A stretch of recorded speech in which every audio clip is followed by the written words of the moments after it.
The Freedom Junkies presents Breaking Free.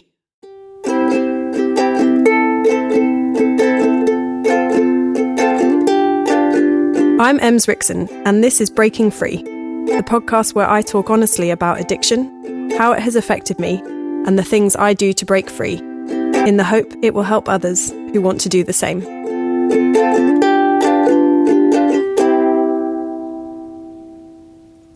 A few weeks ago, I reached a year of being sober. I celebrated my 1-year anniversary since I stopped smoking weed.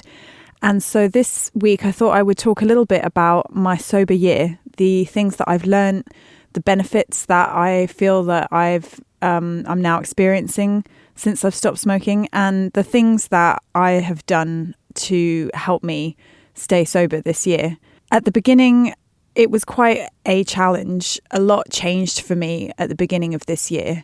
I was building a camper van, converting a camper van with my partner, and then we took that camper van to Europe and started traveling. So there was a lot of big life changes going on for me around the time that I stopped smoking. It was also quite an emotional time. Both my grandfather and my grandmother both passed away within a few months of each other at the beginning of the year. And that was a really sad time for us. They were my last grandparents. We were away when my grandfather died in Australia. It was all just quite a hard time at the beginning of the year.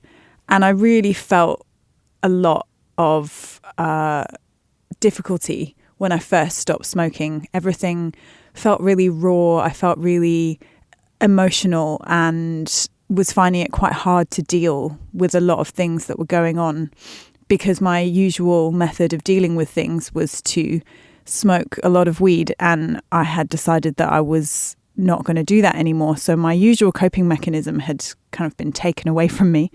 I feel very different a year on. Looking back over this year, I can really see how things have changed and how a lot of different things have improved for me. And so I wanted to share those things with you in the hope that if anyone is thinking that, you know, they want to make a change, but it could be too hard, or that they don't really see that there's any point to it, that something that you might hear might give you some inspiration for that. So the benefits that I've experienced since I stopped smoking. The first one, I really noticed my sleep patterns changed. When I was smoking, I used to find it really, really hard to fall asleep. It would take me ages. I would go to bed early because I knew I would be lying awake for ages, like an hour or so, maybe more, just trying to fall asleep. And when I woke up, I would always feel really groggy. It would take me a long time to get out of bed. And I never really felt like I had got a proper night's sleep. When I first stopped at the very beginning, it was hard to sleep for sure, because I was really used to sleeping because I was smoking a lot. But as time progressed, I've really noticed that I sleep so much better now. I fall asleep very quickly and I sleep very deeply. And when I wake up, I really feel like I've had a proper night's sleep. I feel really refreshed. And I find it much easier to get out of bed in the morning, although a little less so now that it's 2 or 3 degrees in the van, because winter in Berlin is brutal. And I have to admit that it's definitely slowing me down in the mornings at the moment. But in general, I find that I am able to get up much more energized and more awake and alert. The second kind of health benefit that I found is my lungs. I mean, probably quite obviously, my lungs feel more healthy. I did a yoga class today that had a lot of breathing exercises, and I could really feel the increased capacity of my lungs. When I breathed in, I could really feel that I was filling them up, that they weren't kind of all choked up and shriveled up almost, which is how it used to feel. Also, lots of big, deep breathing didn't make me cough, which was really nice. Everything in that area just sort of felt a lot more healthy, which was a really nice feeling to have. The other thing that I thought of was how much money that I've saved since I stopped smoking. On a conservative estimate, I was probably spending about £20 a week, which doesn't sound like a lot, but at the time, and for a lot of the time, I wasn't working, so I really was spending all of my money on buying weed and also tobacco as well, which is also incredibly expensive. So worked out at a minimum of £20 a week for a year is just over £1,000 for the year, plus tobacco and papers and all that kind of stuff. And, you know, probably looking at about £1,500, possibly even £2,000 that I spent in a year of smoking. That money would pay for my van bills, my tax and MOT and insurance, just in one fell swoop. So I'm really starting to see the benefits of not spending my income or any disposable income that I have on something like that. I've managed to save that money so I can use it for other things that are more beneficial for me. I definitely feel a lot more focused. Everybody kind of says that. It's a sort of very stereotypical idea of a stoner, that they've got no focus, they've got no drive. And I didn't want to think that that was what I was like. But I can really see since I've stopped smoking how much things have changed. I was really focused on the van, on building and finishing that project so that we could go traveling. I have a job now that I feel like I really show up and do my best at and work hard at. I've started and written a blog for most of the year, working on this podcast, getting it started and making episodes. I really feel like I have a lot more focus and drive, and I'm more excited about the future and the things that we want to do, the plans that we have. I'm also feeling a lot more level. I think before, when I was smoking, I had a lot more extremes in mood. I would feel really, really great, or I would feel really, really terrible. And I can see that sort of leveling out. It's not a flat line by any means. There's definitely still ups and downs, but those ups and downs feel a lot less dramatic. I feel a lot more stable and grounded, and that I spend a lot less time in my head overthinking, worrying, being paranoid. I definitely feel like I'm mentally on more of a level keel. And also, I feel a lot more aware of things, a lot more aware of my own thoughts and feelings. I think when I was smoking, it really obscured a lot of what was going on in my head at the time. Feelings of anxiety and depression that I wasn't really dealing with because I didn't really know they were there. I could feel them. I could tell something wasn't right, but it was very hard to notice what was going on when everything was just obscured and I was just stoned all the time. I've been paying more attention to how I feel, being more aware of things like cravings, using meditation to notice my thoughts, how I feel in my body. And that practice has just made me more aware in general of my mood, what things make me happy, what doesn't make me happy. And I've got more mental space and energy as well. My mind isn't constantly preoccupied with how I'm going to find weed, especially when we're traveling. That has made things so much easier and more relaxing because I haven't been worrying constantly about where we'll find weed in some random little village in Bavaria, or what we're going to do when we run out and we don't have any money, worrying about being stopped. All of these things took up mental space and energy in my brain when I was smoking. And now I just don't have to think about it at all. And I've found that to be incredibly freeing, to not have this constant need or worry that I have to be always supplying with weed. So I feel like I've learned a few important things in the year that I have been not smoking. The first one is that everything takes time. When I first stopped smoking, everything was very raw, was going through a few difficult things with family, and my life with the van and working on it was quite difficult. And anytime anything bad happened, I just thought, oh, well, I still want to smoke. Bad things are still happening. I might as well be smoking. Everything just felt really hard. When I got to Berlin, everyone's smoking weed everywhere. It was really difficult.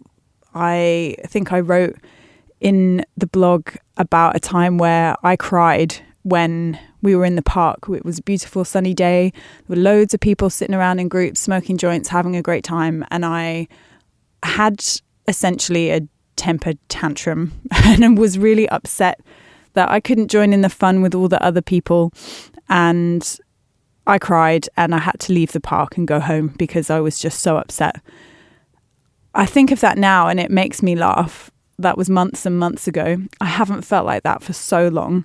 I'm still around it, and people smoking at parties or in the park where we live, and it just doesn't bother me anymore. Time really has made things a lot easier. I can't imagine now crying like I did before. Everything, it does take time, but if you allow it that time, things do get easier. Another thing that I learned was that my problems didn't just all go away when I stopped smoking. I kind of had this idea in my head that as soon as I stopped smoking, everything would get better. I hadn't really realised that smoking wasn't the reason I was having problems. It was the thing that was stopping me from dealing with those problems constructively so that they weren't problems anymore. So I stopped smoking, but everything was still hard or challenging. Things would upset me. I would be angry about something that wasn't working with the van. All kinds of things. Challenges still happen every day. And I've just had to find a new way of dealing with those challenges because I can't just stomp off and smoke a joint and then come back and start again. I need to find a different way to deal with those problems. My problem wasn't smoking, it was my way of dealing with my problems. And I think that kind of surprised me a little bit at first, but once I realised what was going on, I was then able to try and find new and different ways of dealing with things that have actually been a lot more beneficial. Something else that continues to surprise me, even to this day, is that cravings are a thing and they can often take you by surprise. For me, smoking was deeply ingrained and linked to a lot of different activities. So I feel like the obvious ones, and people who smoke cigarettes as well will probably identify with this, with a coffee or after a meal. For me, watching a movie always involved rolling and smoking a joint before and during. And when I do those things, even after a year, still sometimes I think, oh, I would be rolling a joint right now, or I would be smoking while I did this. And I get sort of hit with a little bit of longing and a bit of a craving. Even when I was thinking about how I was going to come back to the van and work on my notes for this podcast, I imagined making myself a cup of tea, sitting down with my notebook, and an instant mental image was the first thing I'll do is roll a joint. Then I remembered that I don't do that anymore. It passed in seconds, but it's still there. These pathways are so deeply ingrained in your brain that it can take a long time to rewire your thought processes and the associations that you make between an activity and a substance that you used to use that goes with that activity. It can take a lot longer than you think. I feel like I've kind of got this under control and that I feel quite on top of things, and then every so often something will happen and I will have a very, very quick, very intense feeling of wanting to have a smoke, and then it will pass. And it does pass, but I'm always aware and interested when I experience that. But I am aware that even after a year, cravings are still a real thing. the other thing that I've learned that has really made me happy to discover is that I can still have a good time and enjoy the things that I used to do without smoking. And it's kind of interesting that I was worried about this, because when I stopped drinking alcohol, I continued to have a good time for a long time, still do, without drinking. And I never really felt like not drinking affected me having a good time. I suppose that during that time I was always smoking, but bigger than that was that smoking weed had become a big part of my identity. And I was really afraid. It was one of the things I was most afraid of when I thought about stopping, was that I wasn't sure who I would be without weed in my life anymore. So many people that I knew me as like a real stoner, as like the weed girl, and imagining myself with those people and not smoking, I couldn't really see what I could bring to the table anymore if I wasn't bringing weed. And I was really afraid that I would have nothing to offer if I wasn't smoking. And that's just something that I had to face and sort of get on with, really, living my life, doing the things that I enjoy, and just constantly using those experiences to enforce the idea that I don't need to have weed to be a good person or a fun person, that I can have a great time and enjoy doing things without smoking. That has been a real game changer for me. It has made me feel much more comfortable with who I am, figuring out who I am as a person. I think that a lot of my interests have changed whilst in this year. While I've not been smoking, I've rediscovered things that I'm interested in, like feminism. That's led me to meet different people. So, for example, in Berlin, I've just met and joined this fabulous group of women who meet once a month, and we talk about different topics to do with feminism. And it's absolutely brilliant spending time with smart, intelligent women talking about things that they care about. And there was a meeting the other day, and I was thinking on the way home, like, I never would have done that if I was still smoking. For a start, I probably wouldn't have left my house at that time of the evening. And if I had, I would have been too stoned to be able to make any kind of articulate points or follow what was going on in any way.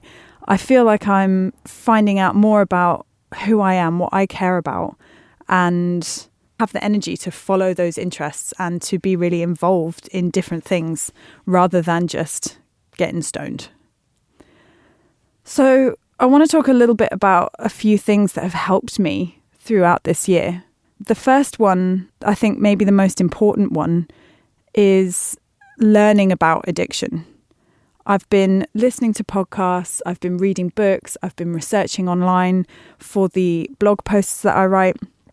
I've become really interested in the process of addiction, of what's happening in your brain, what's happening in your body, why you do the things that you do, what addiction even is, all these different elements. It's such a big and interesting topic, and it's so relevant. There's a lot of people who are having problems with various different things, and I've just become very interested in learning about this whole topic.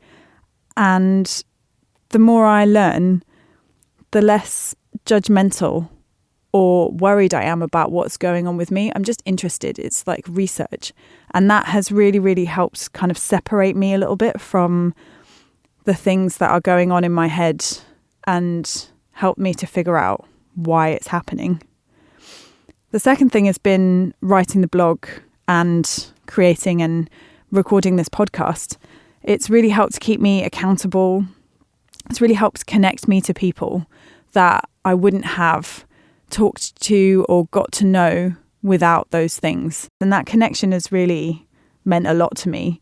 It's also been great having a focus, rediscovering how much I love writing and how much I enjoy writing the blog, finding things to talk about, and the creative process of writing and also making this podcast. The other thing is meditation. I've mentioned it quite a few times in the blog posts that I've written, but it really has made a massive difference. I don't do it as often as I would like to, and I have been making a much more concerted effort to make that time and space to meditate every day, because it has really been a big help in helping me become more aware of my thoughts and how I feel, so that I can identify things like cravings when they swoop up on me and I'm not expecting them. And it helps develop that kind of interest, that curiosity, but not judgment about what you're thinking and feeling, which I think is really important. This idea of not judging, not blaming yourself for wanting to do something that you've done a lot and that you enjoyed, and that is addictive as well, but just observing it and noticing it and paying attention, but not acting on it, just noticing. Meditation has really, really helped me with that. Something that, probably not everyone is going to be able to do, but moving into the van, living in the van and going traveling, this huge change in lifestyle that came when we started our adventure this year, kind of took me out of my usual rut. I quit smoking when I was on family holiday in Australia, but I didn't come back to my usual place where I lived or a job or a routine.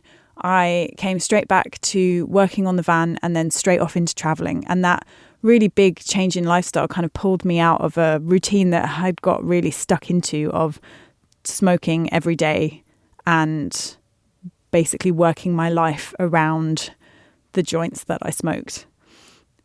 On the other side of that, though, after a while, I found that having a routine has also really helped make me feel a little bit more stable, I think. Having a job here in Berlin, meeting people and making friends, going to yoga, going to German classes, all of that has made me feel a little bit more stable and comfortable, and given me a little bit more time to figure out things that I like to do, how I want to spend my time. And it's just made me feel a little bit more settled rather than roaming all around the country without really much of a plan. So that's about it, really, I suppose, for my sober year.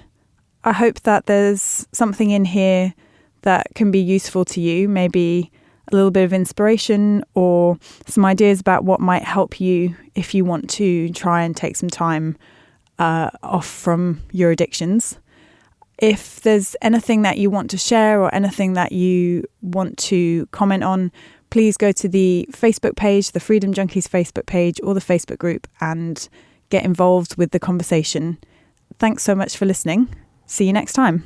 If you enjoyed this podcast, head to Apple Podcasts and leave a rating and review, and subscribe so you never miss an episode. For more information, check out the Freedom Junkies Facebook group and our blog at www.thefreedomjunkies.co.uk. Thanks to Visceral Manifestations for the design, Ryan Swainson for the theme tune, and all of you for listening.